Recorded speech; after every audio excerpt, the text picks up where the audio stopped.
Heb jij geluid? Yes. Oké. Kan ik beginnen? Okay, welcome to the press conference of Tottenham Hotspur at Bosel Stadium of Royal Antwerp Football Club. We have for you here Mr. Jose Mourinho. How will this Zoom session, Zoom press conference work?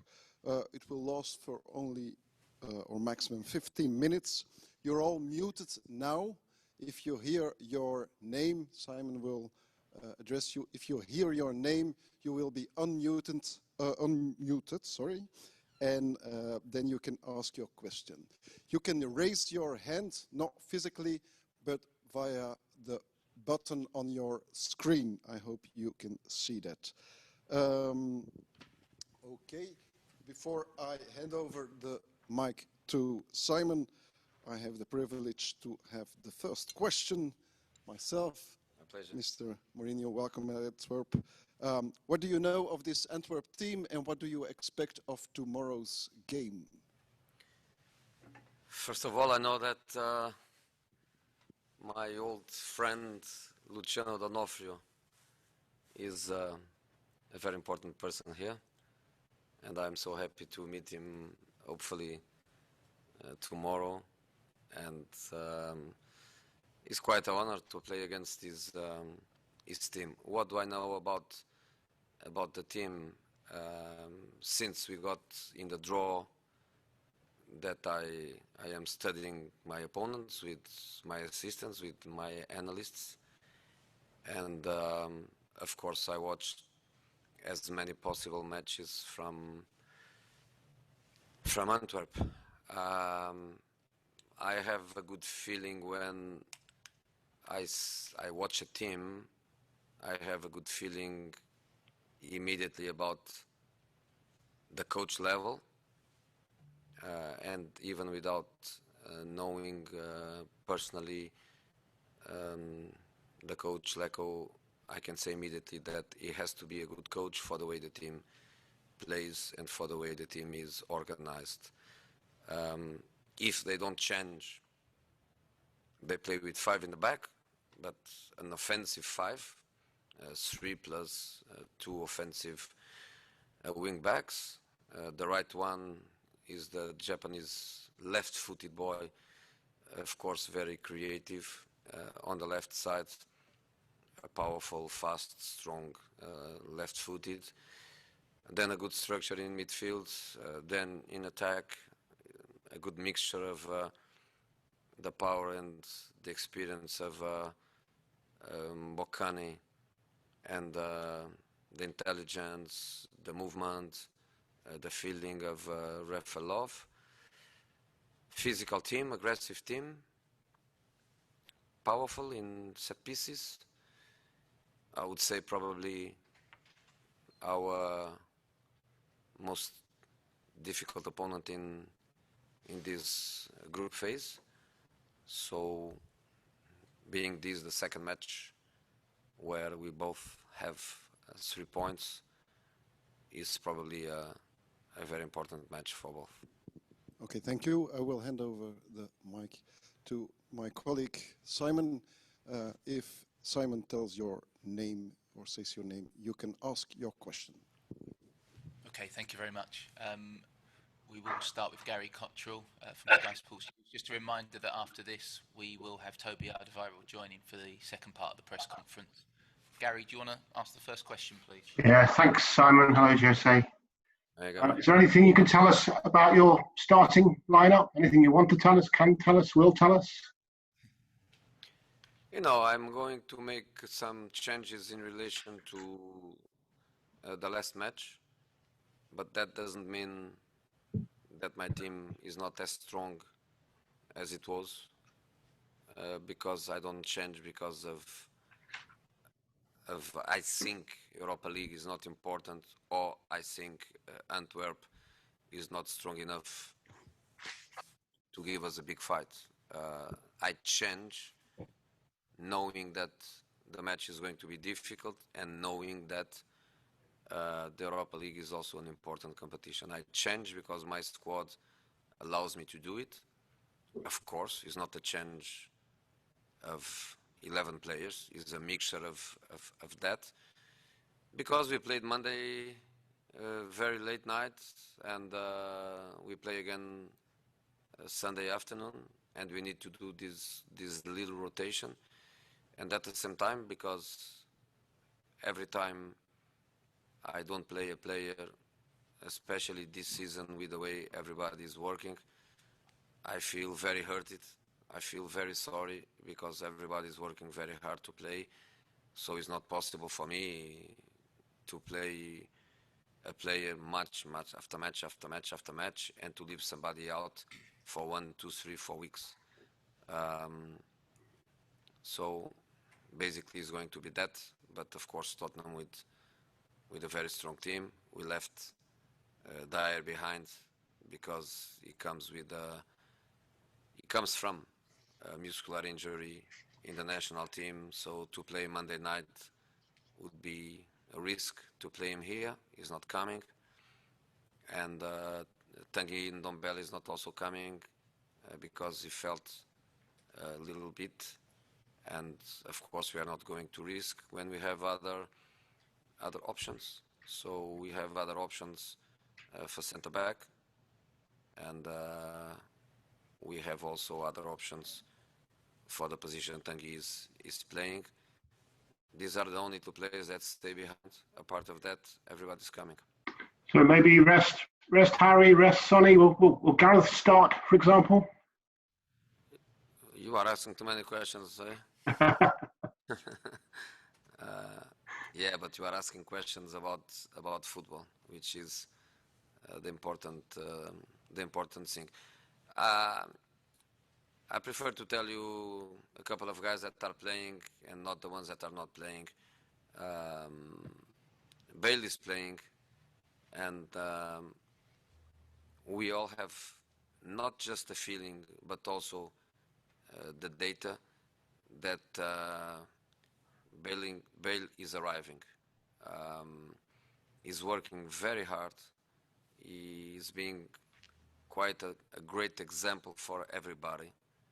A big guy like him traveled to Burnley, stayed on the bench for 90 minutes, didn't play 1 minute. His behavior as a team guy is incredible. His behavior as a Tottenham man is remarkable, and he's coming. I can see just with my eyes, but then the scientific data is also coming, and is working very, very well.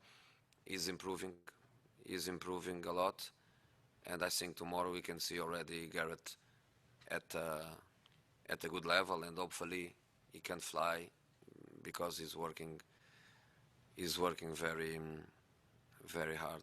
So he's playing. Okay, we're going to go to James Savundra from TalkSport. We can unmute James. Thank you. Jose, you said that it's hurting you keeping some players out of the squad and out of the starting 11. You've got real competition for places at the moment, which is pleasing. But how difficult are you finding it getting the balance right and getting players the amount of minutes they'd like to have? No, for me the only problem is exactly that. It hurts me. Sometimes players, they make our choices easy when they don't work hard, when they give up, when they don't keep the level of intensity, commitment, desire that we expect. They make our life easier sometimes. And these boys, all of them, they are making my life easy in a way of I have everybody available and in conditions to play. But they are making my life difficult because then every time I have to make a selection, it hurts me. Because not as much in Europa League, because in Europa League you are able to select almost everybody and to have a bench of 12 players. But in the Premier League, only with a small bench, you leave lots of people behind, and I have to confess that hurts me deeply. And sometimes I feel that my decisions are unfair to some players, and that's hard because we work as as a whole, we work all together. The group is really a strong group where everybody wants to give what he can give to the team, and then to select players and teams and to leave people out is really a bad feeling. Okay, Dan Kilpatrick, Evening Standard. Dan, if you can unmute. Hi, Jose.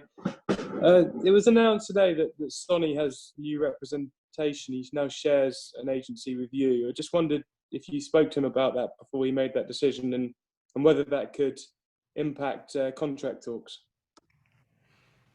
No, that's not my job. I don't care about who represents players. I just care about what the players they give me on the pitch, and nothing to do with that.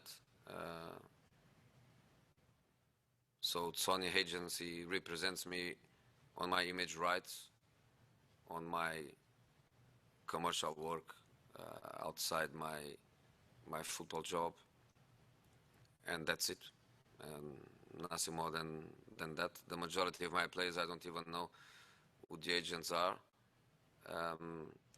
An impact on Sony's future, I honestly, I don't know.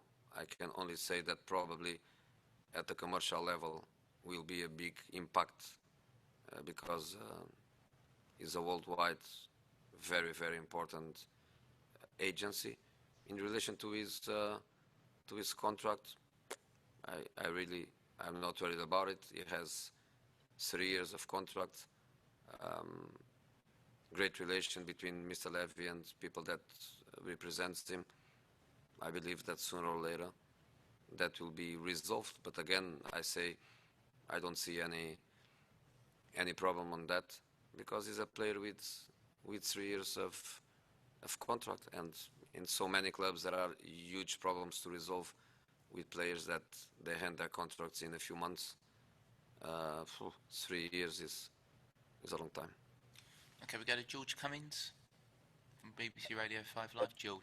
Thank you, Simon. Jose, hello. Gareth had a reputation in Spain, in Madrid, that he wasn't so popular. So what's your first impressions of working with him now? Now you've had some time with him, and how different is that to his reputation in Spain? Well, one thing is reputation, another thing is facts. And I would love to have his reputation and the 4th Champions League. I have only 2. So the facts with Gareth are that he made a difference at that club. It was a club for years and years and years and years, more than 1 decade without even a quarter-final of a Champions League. Then a big jump in front with 3 consecutive Champions League semi-finals. And when he arrived, they won 4 in 5. So for me, these are the facts. The reputation is not important for me. The facts are important. He made a huge difference in the club. I can only speak about him with us, and him with us, amazing. Of course, arrived injured. Of course, when you are injured for such a long time, takes a little bit of time. We are giving him that time. He is working very hard. I think he's very pleased with the level of organization that we have in the club. Probably he's not used to it, but the way we work between coaching staff, medical staff, sports science area, we are providing him all the best conditions for his evolution. He was on the bench, he played some minutes, starts a match, was on the bench, he's starting tomorrow again, and we are giving him time. But again, I repeat what I told before, he's in a better place than he was a couple of weeks ago. He's arriving. Okay, we'll go to Tom Colomosi, then Rob Guest, and then we'll finish unless there's any questions from local media. Tom Colomosi first. Hi, Jose. Can you hear me? Yeah, good. I was wondering what you thought with the rate of infections rising across Europe with COVID. Do you have any doubts about the ability of UEFA to complete the competition safely? I prefer myself to take, if that's the case, to take a few risks, but I have to say very controlled risks, but play football, do my job, give people what people loves, which is football, and if people cannot come to the stadiums, at least they have us at home, and I just want to think positively about it. We try to be as safe as we can. In the clubs, the situation is much more controlled. Nobody is free from a problem, but the bubble exists, and we try to be as much protected. I believe that the national teams are the space where, even with great organization, lots of traveling and players traveling separated, and this kind of situation is more dangerous. But at the club level, what we did, for example, today, leaving the training ground altogether after being controlled twice, arriving here, going direct to the hotel, staying in the hotel, not leaving, coming here tomorrow. The stadium is in the area of the dressing rooms, is beautiful, is new, is clean, is safe. Honestly, I feel safe. Maybe something wrong happens with myself, but honestly, I feel safe, and finish the game, go home again. In our case, we don't even go home. We stay in the training ground all together again to prepare the game on Sunday. We try to do our lives. The world cannot stop, and football is an important area, so I'm more than ready to keep doing what we are doing. Okay, we'll finish with Rob Guest with the last question. Rob. Hi, Jose. On Monday, you confirmed that Steven Bergwijn and Sergio Aurier missed out at Burnley through little injuries. Are they in a position to start tomorrow? And also, Chipet Tanganga, how's he getting on in his recovery from injury, and when could he be back in action? Yeah, Tanganga is the only player that we can really say he has an injury or is on treatment from a quite important injury. A very unlucky kid. He had the problem during the lockdown, and then hard work to be back, played against Chelsea in the cup, and then this injury. But he's coming. He's a great professional, great sense of responsibility. He's working well to come back. Serge is fine, selected. Stevie is fine, selected too. Of course, two very good players and great problems. Serge Aurier or Matt Doherty, amazing problem. Steven Bergwijn or Lucas, amazing problem. Okay, guys. Thank you very much. Guys, Toby, we're with you shortly. Stay safe, and we'll see you soon. Okay, thank you. We will do this in the same setting tomorrow after the game. Thank you, Mr. Mourinho. See you tomorrow. We will do a slight changement de décor.